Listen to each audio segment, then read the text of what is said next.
Mahina sa karon ang biyahe sa mga pasahero nga jeep nga nagabiyahe lin sa Banwa sang Miagao padulong sa San Joaquin kag vice versa.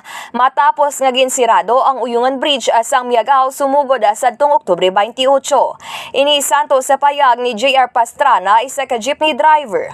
Dugang pa niya kung sang una makabiyahe sila sang 4 ka beses apang subong nadugayan na pa sila antes makabiyahe bisan isa ka beses lamang.